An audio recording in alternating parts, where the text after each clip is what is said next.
ఈసారి గెలిచేది మేమే, ఈసారి మా బలం ఏంటిదో చూపిస్తాం, అట్లా చేస్తాం ఇట్లా చేస్తాం అన్నారు. ఆఖరికి పాకిస్తాన్ ప్రధానమంత్రి కూడా కప్పు గెలవకపోతే ఏమాయ కానీ భారతదేశం మీద మాత్రం గెలుస్తాం అన్నట్టు మాట్లాడిండు. కానీ ఏమైంది, నలుగుట్ల కాల్జారి పడ్డట్టు తయారైంది పరిస్థితి.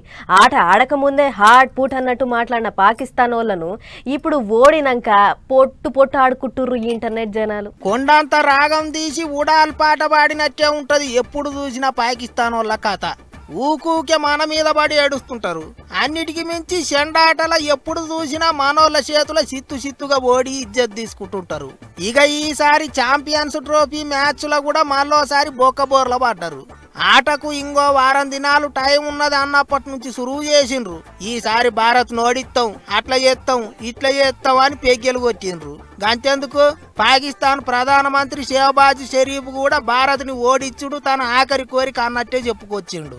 కానీ ఏమైంది, ఉత్త కథనే అయ్యింది. కప్పు గెలవకపోతే మా భారత్ మీదనైతే గెలవాలి అన్నట్టు మాట్లాడిండు.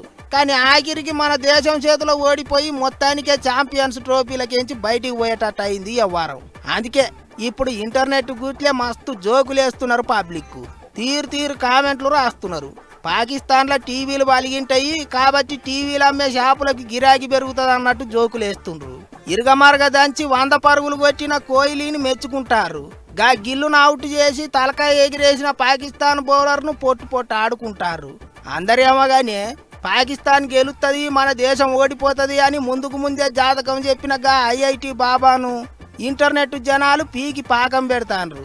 దెబ్బకు అందరిని మాఫ్ చేయమని అడిగిండుగా ఐఐటి బాబా. గిట్లా ఇండియా పాకిస్తాన్ మ్యాచ్ మీద సోషల్ మీడియాలో మస్తు హంగామా నడుస్తుంది. ఇప్పుడు పాకిస్తాన్ వాళ్ళను చెండాట ఆడుకుంటారు మనోళ్ళు.